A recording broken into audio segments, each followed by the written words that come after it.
Okay, welcome back. हमने chapter number 2 that is friction शुरू किए हमने। उसके ऊपर हमने टाइप 1 के सम सॉल्व किए थे। आज हम टाइप 2 के सम शुरू करेंगे, that is concurrent force system based on inclined planes. Right, type 1 के जितने भी सम्स थे अगर हम लोग ठीक से ध्यान दें तो हमें नजर आएगा कि हर एक ब्लॉक टाइप 1 के सम्स में क्या थे, they were resting on a horizontal plane. ये जो प्लेन था that was placed horizontally.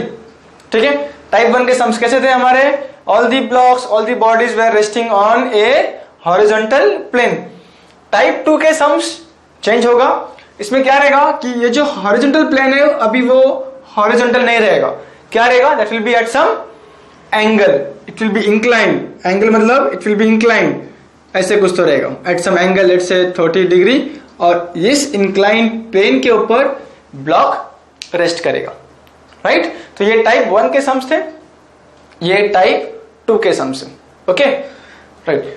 So before we start with type 2 sums, that is concurrent force system based on inclined plane, ये शुरू करने से पहले हम कुछ केसेस देख लेते हैं जो हमें जानना जरूरी है। फर्स्ट, जब भी हम सम सॉल्व करेंगे, सम सॉल्व करते करते ये सेंटेंस हमें मैक्सिमम टाइम देखने मिलेगा कि क्वेश्चन में लिखा रहेगा कि the body slides down the plane,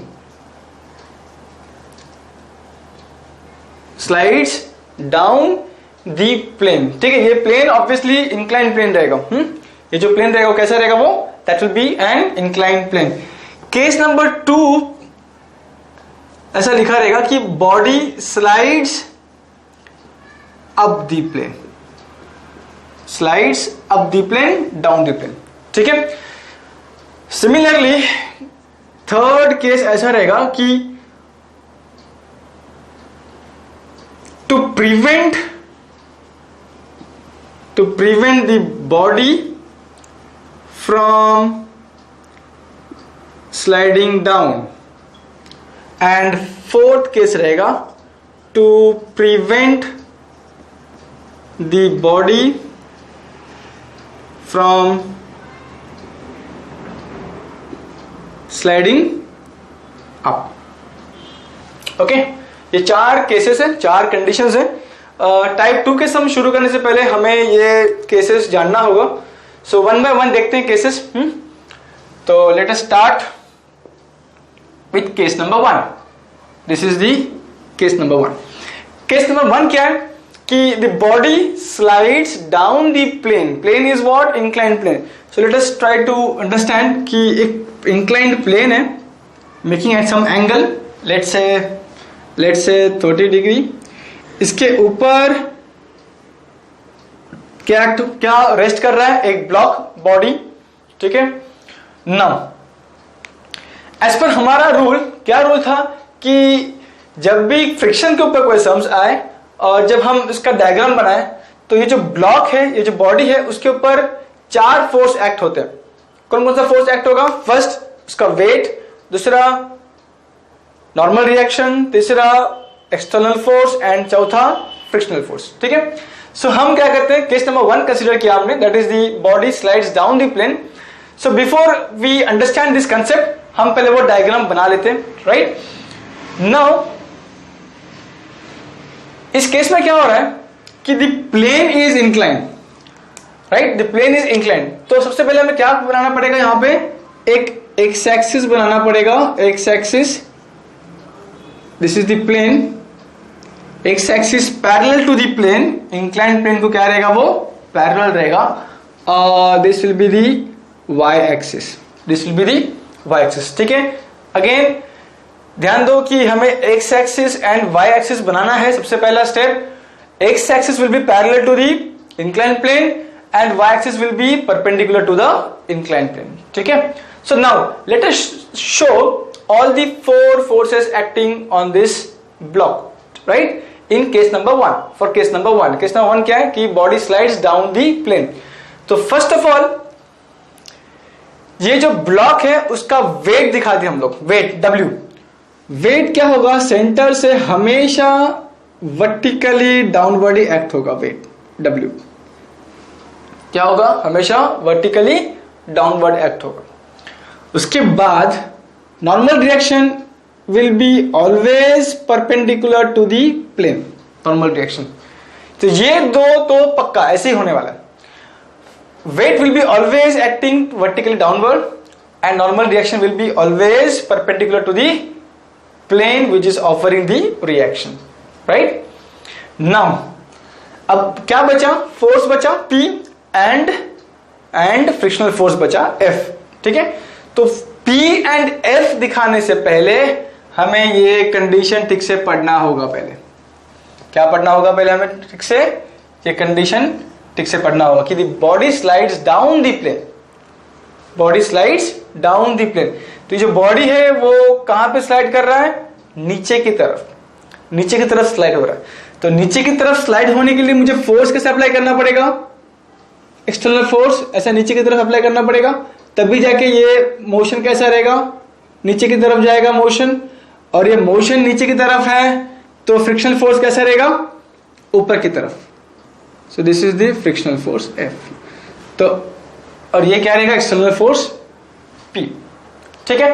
फिर से एक बार मैं एक्सप्लेन कर रहा हूं कि यहां पे कंडीशन क्या दिया है कि the body slides down the plane, body नीचे स्लाइड हो रहा है। नीचे स्लाइड होने के लिए फोर्स मुझे कैसे अप्लाई करना पड़ेगा? ऑब्वियसली नीचे की तरफ अप्लाई करना पड़ेगा, ऊपर की तरफ अप्लाई नहीं करूंगा। अगर मैं फोर्स ऊपर की तरफ अप्लाई करूंगा तो ये ब्लॉक ऊपर की तरफ जाएगा। कंडीशन क्या है कि the body should move in downward direction, नीचे की तरफ जाना चाहिए। तो फोर्स मुझे कैसे अप्लाई करना पड़ेगा? नीचे की तरफ अप्लाई करना पड़ेगा, ठीक है? And this force will be parallel to the plane, parallel to the plane, okay? उसके बाद फ्रिक्शनल फोर्स कैसे रहेगा? मोशन के हमेशा अपोजिट रहता है, राइट? तो चार फोर्स दिख गए यहां पे, weight, normal reaction, external force and F, right? तो अगर ये ऐसा फर्स्ट केस अगर पूछता है क्वेश्चन में कि the body slides down the plane, तो हमको आंख बंद करके सब कुछ दिखाना नहीं है, ठीक है? हमें यहाँ पे ठीक से ध्यान देना है कि वेट कैसे एक्ट होगा, नॉर्मल रिएक्शन कैसे एक्ट होगा। उसके बाद फिर डिसाइड करना है कि बॉडी का मोशन कैसा है, तो वो मोशन होने के लिए मुझे फोर्स कैसे अप्लाई करना पड़ेगा, और उसके बाद फिर फ्रिक्शनल फोर्स कैसे एक्ट होगा, राइट? तो ये था case number 1। So this was the weight. Now let us see case number 2। Case number 2 again यहां पे क्या आ रहा है? This is the block resting at some angle. और एक बात बता दूं, मैं यहां पे बता देता हूं कि नाउ केस 1 में अभी कितने फोर्स इंक्लाइंड है, या फिर सबसे पहले ये बताओ कि कितना फोर्स एक्ट हो रहा है इस केस में? कितने फोर्स एक्ट हो रहे हैं? यहां पे 4 फोर्स एक्ट हो रहे हैं। एक तो इसका वेट, नॉर्मल रिएक्शन दूसरा हो गया, तीसरा एक्सटर्नल फोर्स, एंड चौथा क्या है? फ्रिक्शनल फोर्स, ठीक है? 4 फोर्स एक्ट हो रहे हैं। 4 में से इंक्लाइंड फोर्स कितने हैं? एज पर हमारा डेफिनेशन हम किससे कहेंगे inclined force? Those force which are not parallel to X axis और वाई एक्सिस, ठीक है? जो भी फोर्स एक्स एक्सिस को या फिर वाई एक्सिस को पैरेलल नहीं है, वो हमारे लिए क्या बन जाएगा? इंक्लाइंड फोर्स बन जाएगा। नाउ लेट अस एग्जामिन P किसको पैरेलल है? X को पैरेलल है, इसका मतलब ये P इंक्लाइंड नहीं है। फ्रिक्शनल फोर्स F किसको पैरेलल है? वो एक्स एक्सिस को पैरेलल है, इसका मतलब ये F भी इंक्लाइंड नहीं है। नॉर्मल रिएक्शन किसको पैरेलल है? ये y एक्सिस को पैरेलल है, ठीक है? तो ये भी इंक्लाइंड नहीं। बचा कौन? वेट ना ही x एक्सिस को पैरेलल है, ना ही y एक्सिस को पैरेलल है, ठीक है? राइट? तो out of this force 4 forces 1 force is inclined, right? और अगर कोई इंक्लाइंड फोर्स रहेगा तो हमें क्या करना पड़ेगा? उसका एंगल मेजर करना पड़ेगा with respect to X axis. तो मुझे ये एंगल चाहिए, ये फोर्स का एंगल विथ एक्स एक्सिस, मतलब ये, ठीक है? कितना रहेगा वो? चेक कर लो कि ये जो इंक्लाइंड प्लेन है उसका एंगल कितना आ रहा है यहाँ पे? 30 डिग्री। तो ये कितना रहेगा? This angle will be 90 minus 30, that is 60 degree. तो ये कितना बन जाएगा? 60 डिग्री। जितना यहाँ पे एंगल रहेगा उसको 90 से माइनस करेंगे तो मुझे ये वैल्यू मिल जाएगा। Okay, now get back to the second case. Second case कैसा है कि the body slides up the plane. तो let us show the x axis. X axis will be always parallel to the plane. This is the y axis. Okay, let's say this angle is 40 degree. What all forces will act on this block? There should be 4 forces acting on this block. First is खुद का weight. Weight will always act vertically downward, always W. Second force is normal reaction. Normal reaction will be always perpendicular to the plane. Normal reaction N. Now before we show the external force, let us try to understand this concept. क्या ये कि the body slides up the plane. अब body कैसा हो रहा है, slide कहां पे हो रहा है, बॉडी ऊपर की तरफ जा रहा है। ओके, तो मुझे बॉडी को ऊपर की तरफ ले जाने के लिए फोर्स कैसे अप्लाई करना पड़ेगा, फोर्स कैसे अप्लाई करूं, ऑब्वियसली ऊपर की तरफ अप्लाई करना पड़ेगा। जब मैं फोर्स ऊपर की तरफ अप्लाई करूंगा तभी जाके ये बॉडी ऊपर की तरफ जाएगा, राइट। नाउ अभी मोशन कैसा है, motion is in upward direction, तो फ्रिक्शनल फोर्स कैसा रहेगा, always in the opposite direction of motion. तो मतलब फ्रिक्शन यहां पे कैसा रहेगा, इन downward direction, frictional force F। हो गया, 4 फोर्स नजर आ गए यहां पे, weight, normal reaction, frictional force and this external P, force P, right. So now how many forces are acting on this block, 4 force act हो रहा है, P, W, N and F। Out of these 4 forces, how many are inclined? Again, P is parallel to x-axis, तो inclined नहीं है वो। N is parallel to y-axis, तो वो inclined नहीं है। F is parallel to x-axis, इसलिए वो inclined नहीं है। But what about W? W is neither parallel to x-axis nor parallel to y-axis. Hence, out of these 4 forces, ये जो weight है, force weight, that is inclined force। और अगर inclined force है तो मुझे क्या करना पड़ेगा, उसका एंगल विथ x-axis मेजर करना पड़ेगा, ठीक है। फिर से मैं बोल दूं कि जरूरी नहीं है कि हमेशा inclined force का एंगल हम x-axis से ही मेजर करें, हम y से भी कर सकते हैं, लेकिन हम हमारे पूरे एंटायर कोर्स में जब भी inclined force का एंगल मेजर कर रहे हैं हम लोग, तो हम लोग हमेशा विथ x-axis ही कर रहे हैं, तो इधर भी हम लोग विथ x-axis ही करेंगे। Okay, what will be this angle, कितना रहेगा एंगल का वैल्यू, कितना रहेगा एंगल का वैल्यू, ये कितना रहेगा 90 माइनस कितना यहाँ पे 40, दैट इज 50। तो ये जो एंगल रहेगा वो कितना रहेगा, वो 50 डिग्री। Okay, right. तो वीडियो को पॉज करके इसको लिख लो उसको, उसके बाद फिर हम लोग केस नंबर 3 and 4 देखेंगे। ओके,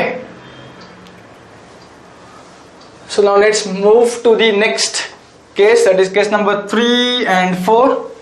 केस नंबर 3 क्या बता रहा है यहाँ पे, केस नंबर 3 में कि the body should be prevented, या फिर to prevent the body from sliding down.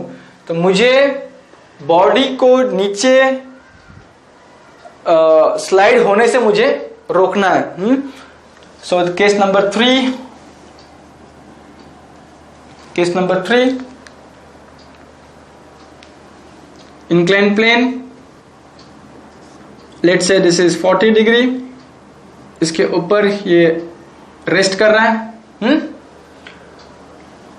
तो फटाफट यहाँ पे हम लोग X axis and Y axis बना लेते हैं कि this is the x axis, Y axis. Okay, now show all the forces. कौन कौन सा फोर्स आएगा, वेट, वेट हमेशा कैसे एक्ट होगा, वर्टिकली डाउनवर्ड डायरेक्शन W। उसके बाद फिर नॉर्मल रिएक्शन N। ओके,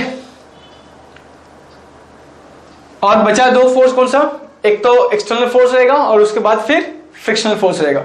लेकिन कंडीशन ठीक से पढ़ो, क्या लिखा कंडीशन यहाँ पे, third condition, to prevent the body from sliding down, मतलब बॉडी नीचे स्लाइड हो रहा है, मुझे उसे रोकना है।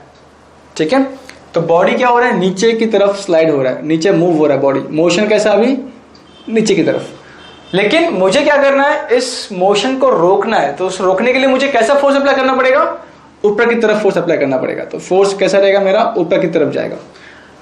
जब मैं फोर्स ऊपर की तरफ अप्लाई करूंगा तभी जाके ये बॉडी नीचे आने से रुक सकता है ना, राइट। तो अगर मोशन नीचे है, राइट, लेकिन उसको रोकने के लिए मुझे फोर्स कैसे अप्लाई करना पड़ेगा, इन अपवर्ड डायरेक्शन। फाइन, हो गया। नाउ द क्वेश्चन इज कि फ्रिक्शनल फोर्स कैसा रहेगा। एज पर हमारा definition, frictional force will be acting in the opposite direction of motion. तो मोशन नीचे की तरफ है तो फ्रिक्शन कैसा रहेगा, ऊपर की तरफ, दैट इज एफ। तो यहां पे एक बात नजर रखो, यहां पे देखो कि direction of external force and direction of frictional force, they are in the same direction, they are in the same direction. ठीक है, तो एज पर हमारा डेफिनेशन ऑफ फ्रिक्शनल फोर्स कि will be the direction of frictional force will be always opposite of motion. हम इसको ऐसे define करेंगे कि frictional force will act always in opposite direction of external force, नहीं, ऐसा डेफिनेशन अगर हम करते हैं तो वो गलत हो जाएगा। तो एज पर डेफिनेशन फ्रिक्शनल फोर्स या फिर direction of frictional force will be always opposite of direction of motion of the body. ठीक है, fourth case, to prevent the body from sliding up. तो यहां पे फिर से केस नंबर 4 सॉल्व करने से पहले एक बार हम लोग देख लेते हैं यहां पे कि कौन कौन सा फोर्स यहां पे इंक्लाइंड है। 4 फोर्स एक्ट हो रहा है, 1 2 3 4। Out of 4 force again weight जो है वो इंक्लाइंड है। ये 40 है तो ये कितना हो जाएगा, 90 - 40 दैट इज 50। ओके, नाउ इसको लिख लो। ये हो गया केस 3, इसको लिख लो इसको, उसके बाद फिर मैं इसको चेंज करूंगा, केस 4 देखेंगे इसमें।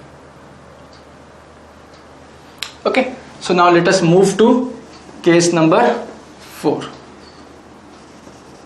बाकी सब कुछ सेम रहेगा, सिर्फ फोर्स एंड फ्रिक्शनल फोर्स का डायरेक्शन चेंज हो जाएगा। Case number 4, okay, inclined plane.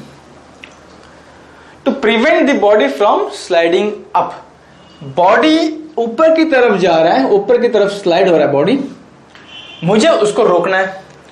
Body ऊपर जा रहा है तो मैं कैसे रोक पाऊंगा उसको, मुझे फोर्स कैसे अप्लाई करना पड़ेगा, नीचे की तरफ। तो यहां पे मैं फोर्स कैसे अप्लाई कर रहा हूं, नीचे की तरफ। बॉडी ऊपर जा रहा है मतलब मोशन जो है बॉडी का ऊपर की तरफ, मैं फोर्स कैसे अप्लाई कर रहा हूं, नीचे की तरफ। ठीक है, तो कौन सा फोर्स बचा अभी दिखाने के लिए, फ्रिक्शनल फोर्स। तो फ्रिक्शनल फोर्स कैसे एक्ट होगा, it will act always in the opposite direction of motion. Motion ऊपर की तरफ तो फ्रिक्शनल फोर्स नीचे की तरफ। ठीक है, तो यहाँ पे फ्रिक्शनल फोर्स दिखा देते हैं हम लोग, नीचे की तरफ एक्ट हो रहा है एफ। सेम देखो यहाँ पे कि एक्सटर्नल फोर्स भी नीचे की तरफ एक्ट हो रहा है और फ्रिक्शनल फोर्स भी नीचे की तरफ एक्ट हो रहा है। तो ये चलेगा, ये गलत नहीं है। लेकिन frictional force should not act in the direction of motion. तो अगर मोशन ऊपर है तो फ्रिक्शन नीचे, अगर मोशन नीचे फ्रिक्शनल फोर्स ऊपर। ठीक है, तो ये 4 कंडीशंस हैं, इसको हमको ध्यान से देखना है, क्योंकि फ्रिक्शन में अगर हम डायरेक्शन गलत ले लें मोशन, तो फिर बाकी जो भी सम्स करेंगे वो गलत ही होगा। ठीक है, so these are the 4 conditions. Now let us start with the numericals, type 2 numericals. Okay, सब लोग अपना क्वेश्चंस निकालो, क्वेश्चंस का हार्ड कॉपी ले लो, राइट। और जब मैं पढ़ाऊं उसको या फिर एक्सप्लेन करूं तभी कुछ लिखना नहीं है, कुछ नहीं करना है। एक बार जब हो जाएगा पढ़ा के, उसके बाद तुम लोग उसको वीडियो को पॉज करके you can take down the notes. ठीक है, now let us start with question number 13। Okay, type 2 sums, question number 13। Question ठीक से पढ़ेंगे हम। A block of 100 Newton is placed on an inclined plane making an angle of 30 degree with the horizontal। ठीक है, तो first is plane जो है that is at an angle of 30 degree. ये यहाँ पे इसका मतलब क्या है कि making an angle of 30 degree with horizontal, मतलब ये जो प्लेन है वो कितना एंगल बना रहा है विथ हॉरिजॉन्टल 30 डिग्री, और इसके ऊपर क्या रेस्ट कर रहा है, ब्लॉक। ठीक है। A force of 75 Newton is required to move it up along the direction of plane. Find coefficient of friction between the plane and between the यहाँ पे question between the body and the plane. Okay, between the body and the plane. ठीक है। Okay, fine. Now basic step, देखो starting में जब हम लोग ऐसा बनाएंगे ना तो हमको डिफिकल्ट जाएगा, तो एक बार ये बना लो, फिर स्टेप बाय स्टेप हम लोग आगे बढ़ते जाएंगे। ठीक है। तो एक बार हमने ये स्केच कर लिया, फिर नेक्स्ट स्टेप क्या है कि to draw the X axis and Y axis.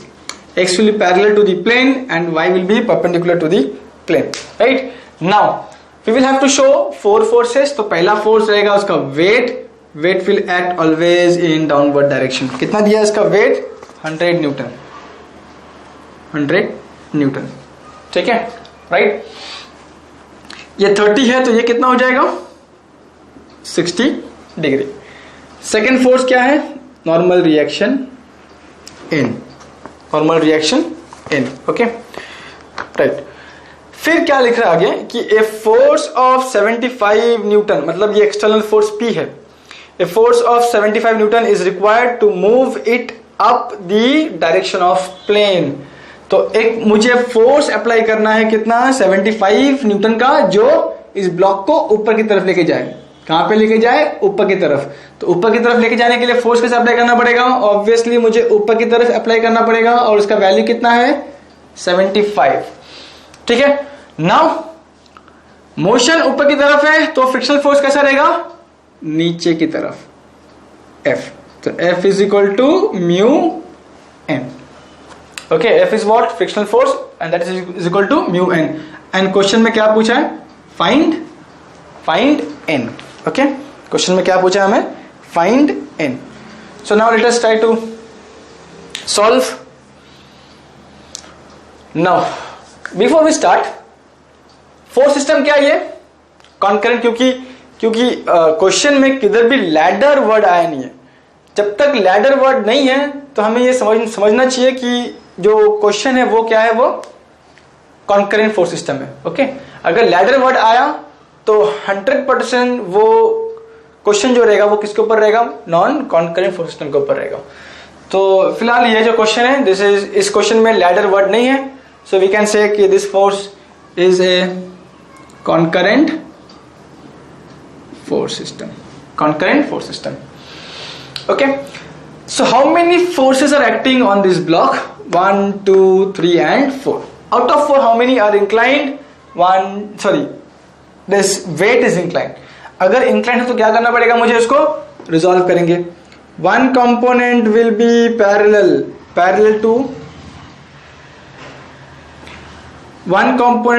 parallel to x axis, another component will be parallel to y axis। ठीक है, नीचे। तो बाय डिफॉल्ट ये जो एरो है वो हमेशा नीचे की तरफ आएगा, ये भी नीचे की तरफ जाएगा बाय डिफॉल्ट वेट के लिए।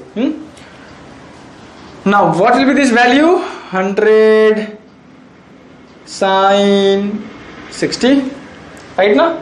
ये फोर्स इंक्लाइंड है, कितना बना रहा है एंगल, 60। तो इसका वर्टिकल कंपोनेंट क्या रहता है, हमेशा साइन रहता है, sin 60। इसका हॉरिजॉन्टल कंपोनेंट क्या रहेगा, 100 cos 60, 100 cos 60। तो इसका मतलब क्या हो गया कि एज गुड एज ये जो वेट है वो नहीं है, राइट। तो अभी कितने फोर्स हो गए, 1 2 3 4 एंड 5। सब पांचों का पांचों फोर्स आइदर एक्स एक्सिस को पैरेलल है या फिर वाई एक्सिस को पैरेलल है। ठीक है। So now let us start. First equation क्या है हमारा, first equation summation f of x is equal to 0।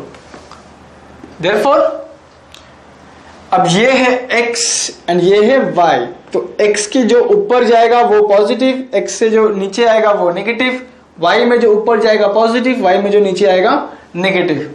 और एक बार, ये है एक्स एक्सिस, ये है वाई एक्सिस, ठीक है। तो एक्स में जो एक्स एक्सिस में जो ऊपर जाएगा that will be positive, X में जो नीचे आएगा that will be negative, Y में जो ऊपर जाएगा वो पॉजिटिव, वाई में जो नीचे आएगा वो नेगेटिव, ठीक है। So now we are focusing on horizontal forces. Okay, पहला फोर्स कौन है ये 75, कहां जा रहा है, ऊपर की तरफ जा रहा है along x axis, right.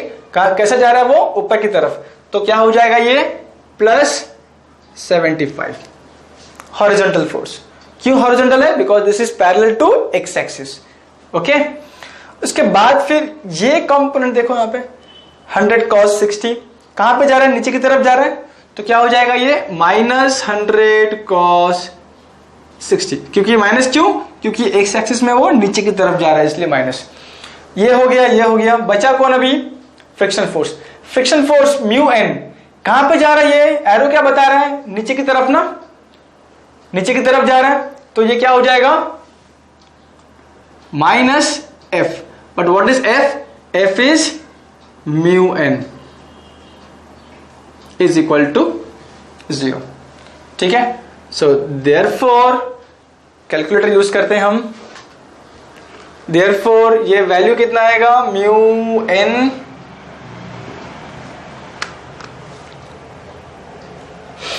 -75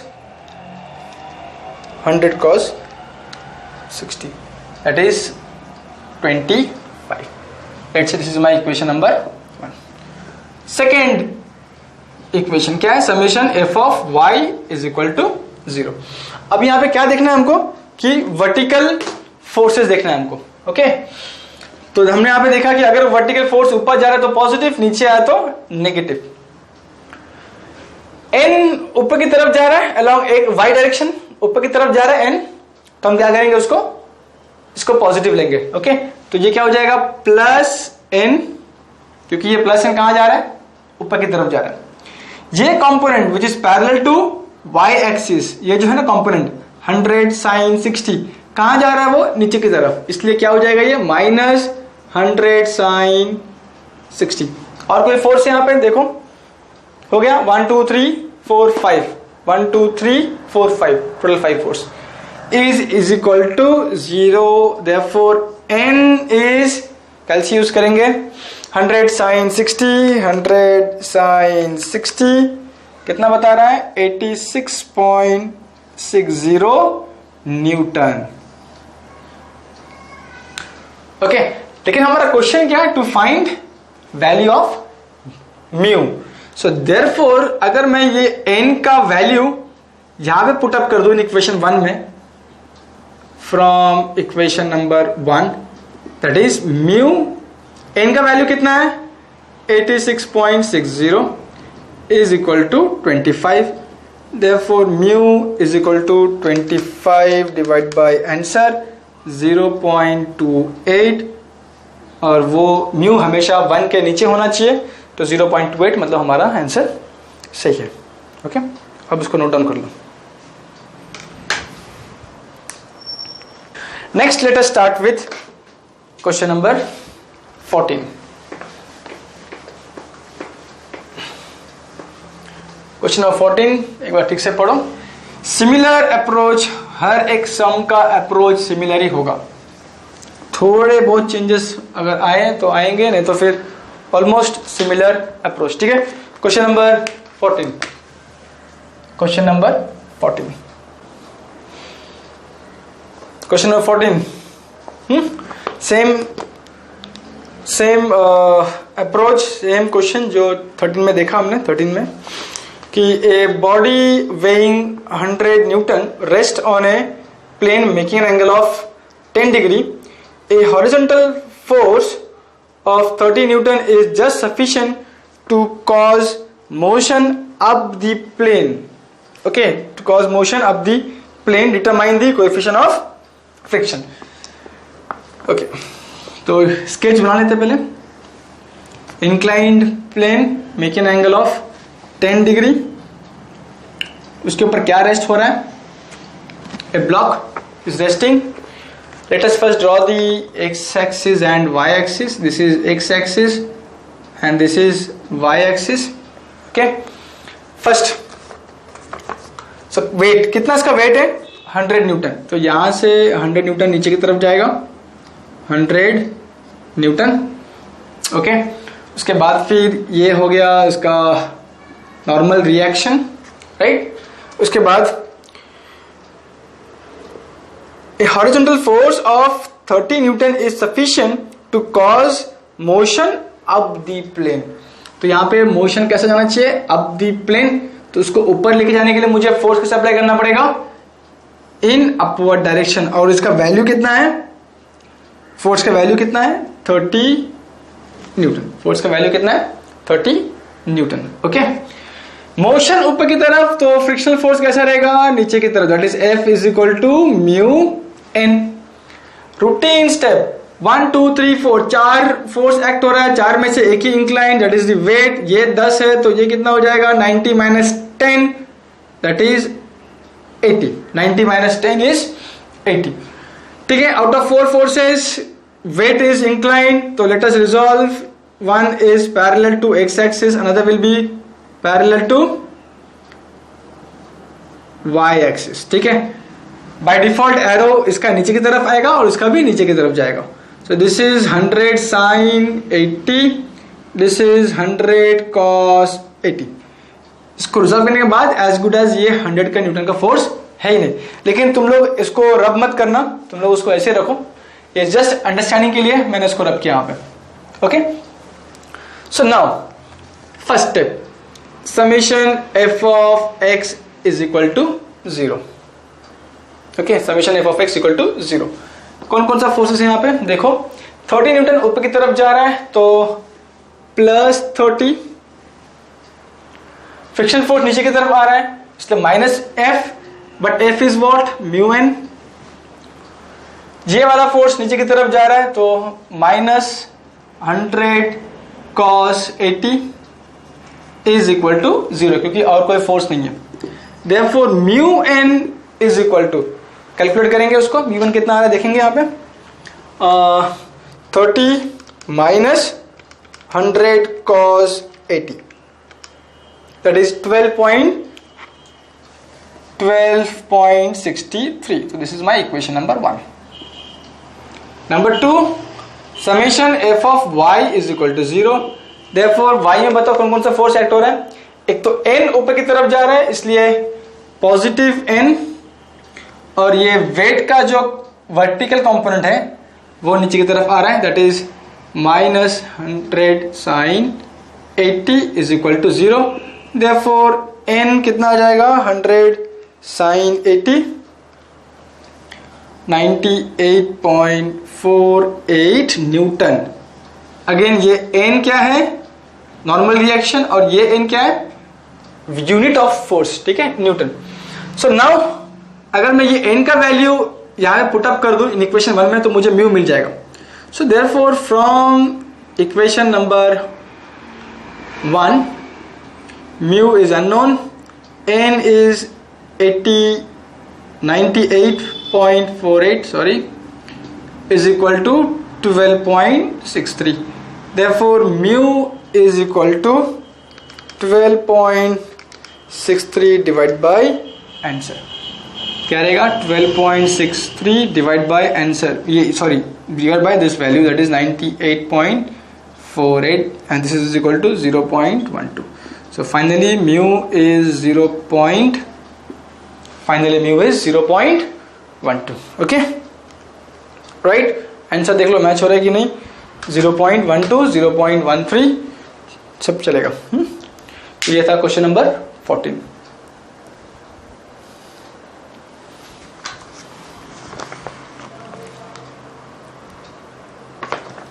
question number 14 complete.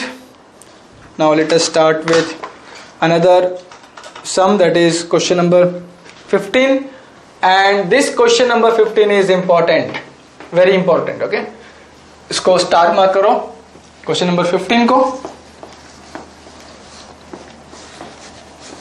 Question number 15 मैं क्वेश्चन पढ़ रहा हूं, ध्यान से देखो। क्वेश्चन नंबर 15 सुनो ध्यान से। A body of weight 400 newton resting on an inclined plane making an angle of 30 degree with the horizontal. तो मैं पहले ये बना लेता हूं. ओके, ये कितना है?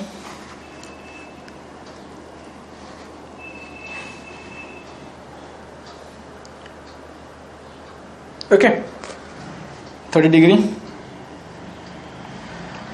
This is the block resting on the inclined plane. This is the x-axis. This is the y-axis. Right? और बिना देख के ही हम बोल सकते हैं कि इसका जो वेट है वो हमेशा नीचे की तरफ एक्ट होगा, downward direction, and this force will be N. Weight कितना बॉडी का? 400 न्यूटन. फाइन. सब प्रोसीड स्टेप बाय स्टेप. ये 30 है तो ये कितना हो जाएगा? 90 minus 30 that is 60 degree.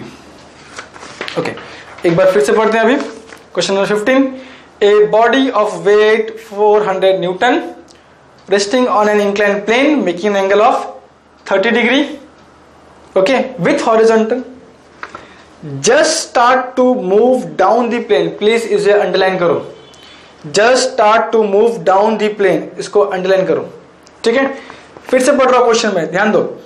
A body of weight 400 Newton resting on an inclined plane making an angle of 30 degree with the horizontal. Just start to move down the plane. इसका मतलब क्या? इसका मतलब क्या कि at 30 डिग्री में ये जो ब्लॉक है वो खुद ब खुद नीचे मूव होना शुरू कर रहा है बिना किसी एक्सटर्नल फोर्स के. ध्यान से क्या बता रहा है कि at angle 30 degree this block start sliding down. ठीक है, खुद ब खुद वो नीचे स्लाइड होना शुरू कर दिया बिना किसी एक्सटर्नल फोर्स के. तो मुझे बताओ कि ये 30 डिग्री एक्चुअली उसका एक नाम है. 30 डिग्री जो दिया है हमने इस एंगल का, उसका नाम है क्या है एंगल? वो इस एंगल का नाम क्या है? एंगल का नाम क्या है? Angle of repose, right? That is alpha. तो यहां पे अल्फा कितना है? 30 degree. Alpha 30 degree. This is important इस केस में. ठीक है, तो यहां पे क्या दिया हमको? डायरेक्टली क्या दिया? अल्फा दिया है. Alpha, what is alpha? Angle of repose. How do you define angle of repose? It is the minimum angle made by the plane at which the block start sliding down because of its own weight. तो यहां पे भी वही हो रहा है कि at 30 degree this block is starting sliding down because of its own weight. तो यहां पे हमें एक्सटर्नल फोर्स दिखाने की जरूरत नहीं है. Okay, calculate coefficient of friction that is phi. Calculate coefficient of friction, I am sorry, very sorry, mu. Calculate angle of friction that is phi and angle of repose. तो angle of repose तो by default हमें मिल ही गया, that is 30 given in the question. ठीक है, so now move कैसा हो रहा है? नीचे मूव हो रहा है because it is sliding down. अब स्लाइडिंग डाउन जो है बिना किसी एक्सटर्नल फोर्स का हो रहा है, बिना किसी एक्सटर्नल फोर्स का हो रहा है, right?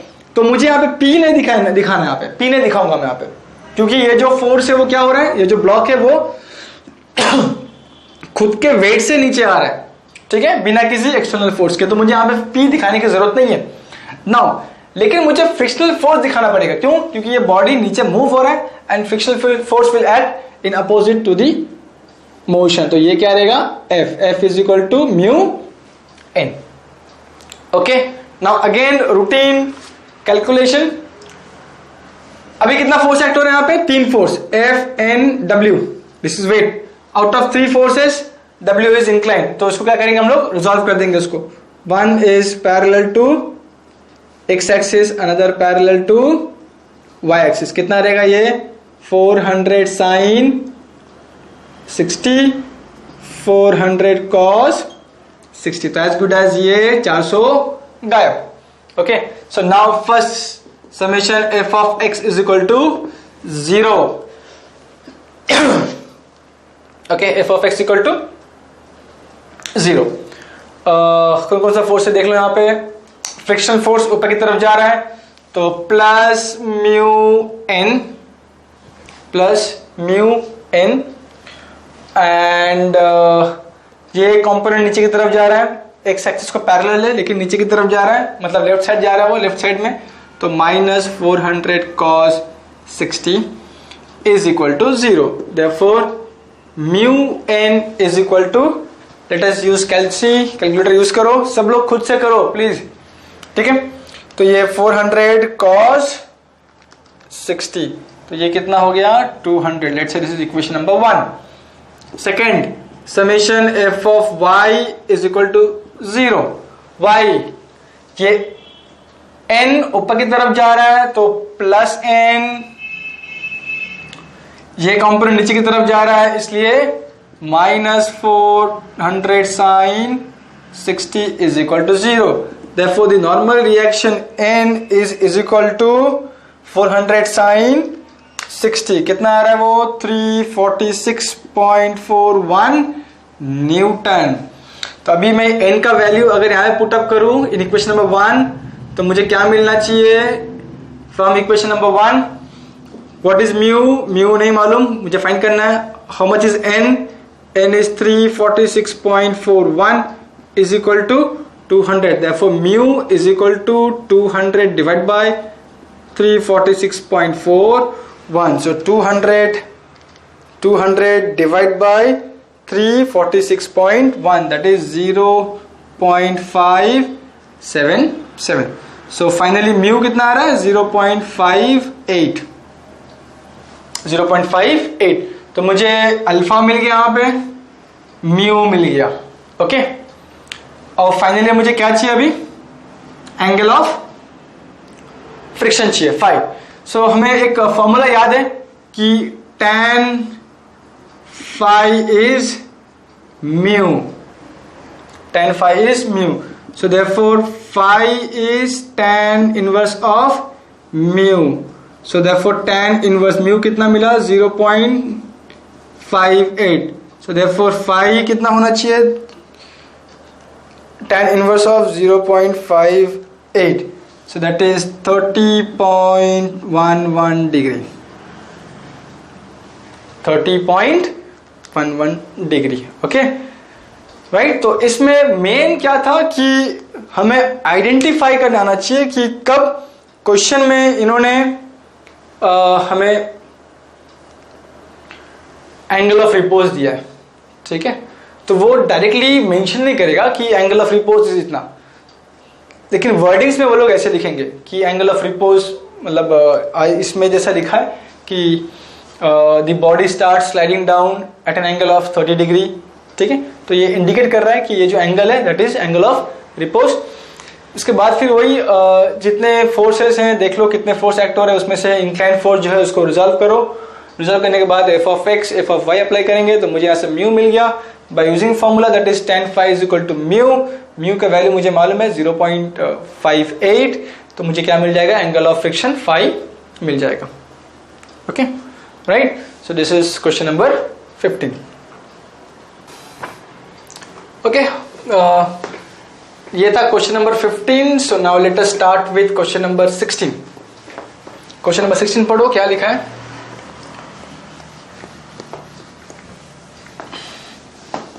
Question number 16,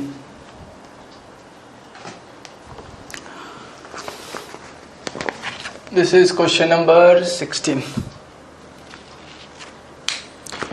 A body of weight 400 Newton is placed inclined at 20 degree to the horizontal. तो let us start कि ये inclined है, ये कितना है 20 डिग्री, इसके ऊपर x axis and y axis, weight हमेशा नीचे एक्ट होगा, ये क्या रहेगा normal reaction in always perpendicular to the plane. Weight कितना है 400 newton. Question number 16, a body of weight 400 newton is placed inclined at 20 degree to the horizontal if coefficient of friction mu दिया है इसमें that is 0.3, if mu is 0.3 find the value of force to be applied parallel to the plane just to move the body up the plane, ठीक है right. तो चार force में से दो तो हमने दिखा दिया, एक तो वेट हो गया और उसका एक नॉर्मल रिएक्शन, ये 20 है तो ये कितना होना चाहिए 90 माइनस 20 दैट इज 70। अब क्वेश्चन ठीक से पढ़ना है, लास्ट के जो दो सेंटेंस है ना वो इंपॉर्टेंट है कि find the value of force to be applied parallel to the plane just to move the body up, just to move the body up the plane. तो बॉडी का मोशन कैसा है, अप द प्लेन, तो मुझे ऊपर move करने के लिए क्या करना पड़ेगा, force should also be in the that direction only. तो फोर्स P मुझे यहां पे क्या करना पड़ेगा, अप्लाई करना पड़ेगा इन अपवर्ड डायरेक्शन। अगर मोशन ऊपर है तो फ्रिक्शन क्या होगा, ऑब्वियसली नीचे की तरफ, that is mu N. Okay, routine work, ये चार फोर्स में से इंक्लाइन कौन है, वेट इंक्लाइन है। ओके, ये कितना हो जाएगा 400 साइन 70, 400 कॉस 70। ओके, ना routine work, F of X निकालो, एफ ऑफ वाई निकालो। Let us say F of X equal to 0, therefore कौन सा फोर्स है यहाँ पे बताओ, P इज अननोन, P नहीं मालूम, तो P प्लस P, लेकिन ऊपर जा रहा है इसलिए प्लस P। उसके बाद ये नीचे आ रहा है, so this will be minus 400 cos 70। उसके बाद फ्रिक्शन फोर्स नीचे आ रहा है minus F, F is what, mu n is equal to 0। Okay right, इसके बाद फिर P minus 400 cos 70, how much is mu, mu दिया है मुझे यहाँ पे, कितना दिया म्यू 0.3, तो this is 0.3 newton is equal to 0। Let's say this is equation number 1। Second equation कौन सा है, summation F of y is equal to 0। y में क्या हो रहा है, ये नॉर्मल रिएक्शन ऊपर की तरफ जा रहा है, so this will B plus n ऊपर की तरफ जा रहा है, और ये कंपोनेंट जो है वो नीचे की तरफ आ रहा है, ठीक है। So this will be minus 400 cos sine 70 is equal to 0। तो देयरफॉर n नॉर्मल रिएक्शन कितना होगा, normal reaction 400 sine 70, that is 375.87 newton. This is the normal reaction. ये वैल्यू n का अगर मैं यहां पुट अप कर दूं इन इक्वेशन 1 में, तो मुझे क्या मिल जाएगा, P मिल जाएगा from equation 1, P minus 400 cos 70 minus 0.3, n कितना है 375.85 is equal to 0। Therefore calculate करो P कितना आ रहा है बताओ, P कितना आ रहा है 249.75 न्यूटन। ठीक है, पॉइंट के बाद कुछ भी आने दो, अगर यहाँ पे 75 आ रहा है, अगर तुम्हारा पॉइंट के बाद अगर 1 आ रहा है या 2 आ रहा है 3 आ रहा है तो भी वो एक्सेप्टेबल है। Okay, so this is how we will solve problems, okay, in case of inclined plane. Next question number 17. A body of weight 400 Newton is placed on an inclined plane at 15 degree with horizontal. Find the value of force to be applied parallel to the plane just to move the block up the plane, right? And mu is given 0.14. Same जैसा भी हमने question number 16 solve किया, same हमको ऐसे solve करना है। Okay, तो ये होमवर्क है क्वेश्चन नंबर 17।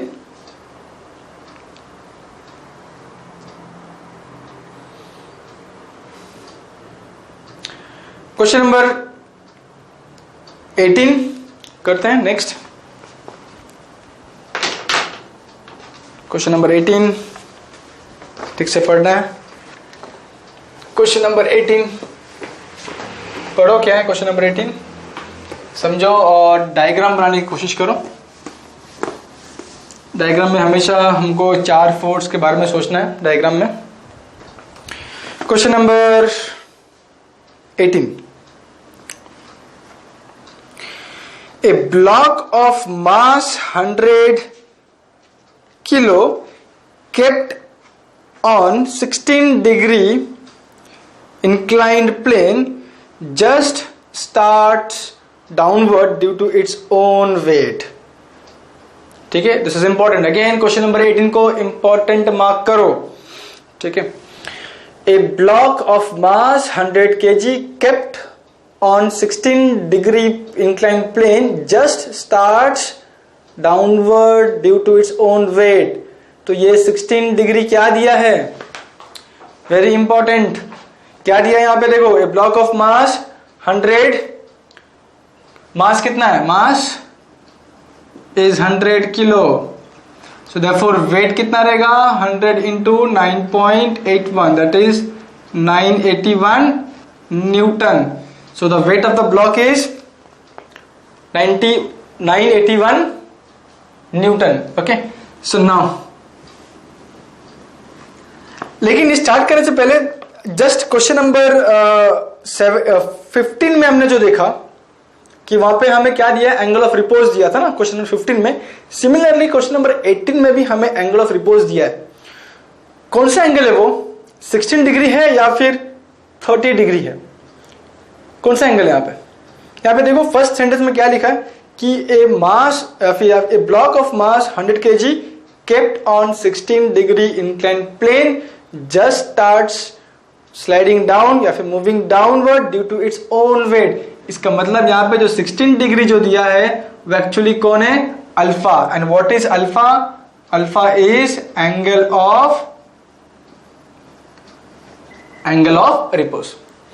ठीक है, कॉमा कॉमा उसके बाद क्या दिया है, if the inclination is raised to 30 degree find the force required to keep the body in position. So now be careful, mark this question number 18, very important.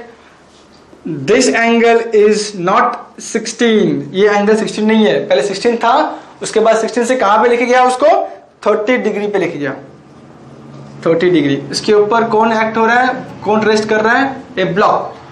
हम block का X axis and Y axis बना देते हैं, x axis y axis.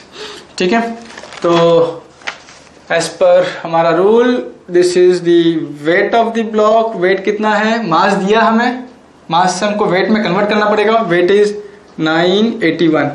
ये angle कितना रहेगा, 30 है तो ये कितना है 60, ये क्या हो जाएगा n। ओके, नाउ फिर से पढ़ेंगे अभी। अब मुझे क्या करना है यहाँ पे, फोर्स दिखाना है और फ्रिक्शनल फोर्स दिखाना है, एक्सटर्नल फोर्स दिखाना है और फ्रिक्शनल फोर्स दिखाना है। तो याद रखो कि जब भी एक्सटर्नल फोर्स और फ्रिक्शनल फोर्स दिखाना हो थोड़ा सा टाइम लो। ठीक है, वेट एंड नॉर्मल रिएक्शन वो लोग हमेशा ऐसे ही आएंगे, लेकिन एक्सटर्नल फोर्स और फ्रिक्शनल फोर्स के लिए थोड़ा टाइम लो, क्वेश्चन फिर से पढ़ो, फिर डिसाइड करो कि एक्सटर्नल फोर्स कैसा रहेगा और फ्रिक्शनल फोर्स कैसा रहेगा। ठीक है, question number 18 again, a block of mass 10 kg kept on 16 degree inclined plane just starts downward due to its own weight. If the inclination is raised to 30 degree, find the force required to keep the body in position. The force shall be parallel to the plane. ठीक है, तो जब 16 degree था, जैसे imagine करो कि plane जो है इंक्लाइन प्लेन वो प्रीवियसली 16 डिग्री पे था, तो जब 16 डिग्री में था उसी वक्त ये बॉडी नीचे स्लाइड होना शुरू कर दिया था। जब 30 लेके जाएगा 30 डिग्री पे, तब भी ये ब्लॉक क्या होगा, नीचे ही स्लाइड होगा। तो मोशन तो मेरा नीचे ही रहेगा ब्लॉक का।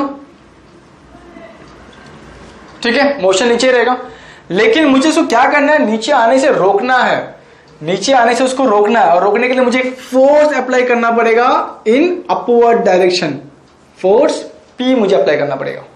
ठीक है, समझ में आ रहा है, क्योंकि ये बॉडी जो है वो नीचे ऑलरेडी मूव हो रहा है, मुझे उसको रोकना है, तो मुझे फोर्स कितना अप्लाई करना है वो ढूंढना है मुझे। नेक्स्ट, फ्रिक्शनल फोर्स कैसे रहेगा, it will be always acting opposite of motion. Motion नीचे की तरफ है तो फ्रिक्शनल फोर्स कहां पे रहेगा, ऊपर की तरफ। तो this is F is equal to mu n, right. So कितने फोर्स हो गए, 1 2 3 4 आउट ऑफ फोर्स। स्टैंडर्ड हमारा ये जो वेट है दैट विल बी इंक्लाइन, ये 30 है तो ये 60।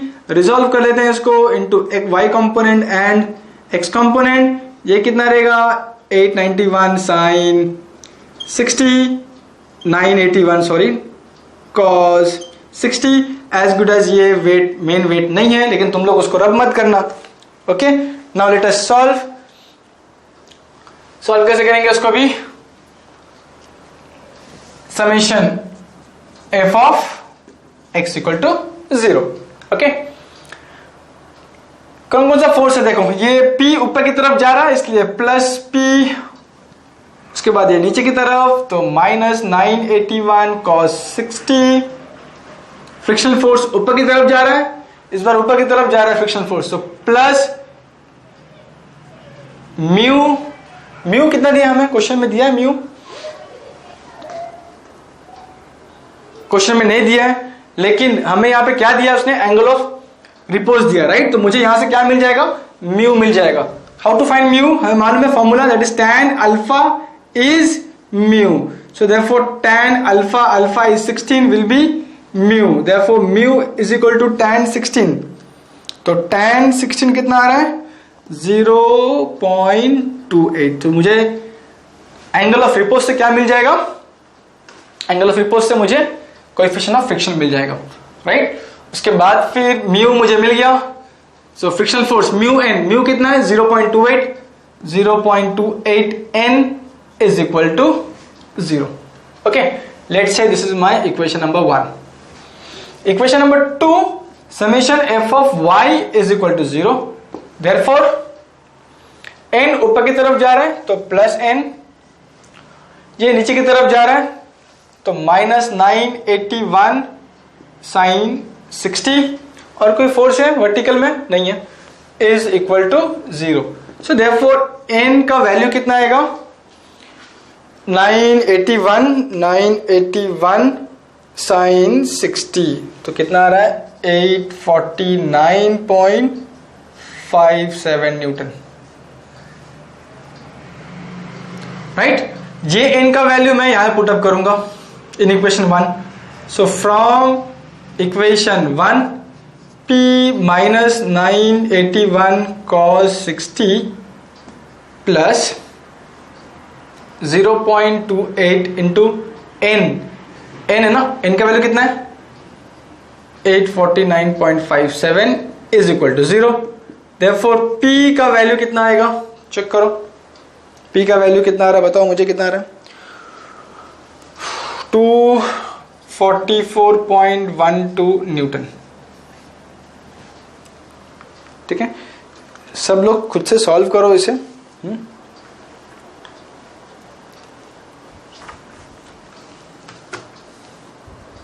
ये था क्वेश्चन नंबर 18, क्वेश्चन नंबर 18। ठीक है, मेन यहाँ पे वही है कि यहाँ पे हमें क्या दिया है, एंगल ऑफ रिपोज दिया है, और एंगल ऑफ रिपोज से मुझे क्या मिलेगा, कोएफिशिएंट ऑफ फ्रिक्शन मिल जाएगा। फिर रूटीन वर्क रहेगा, ये इस तरह से उसको कंप्लीट करेंगे। लिख लो उसे।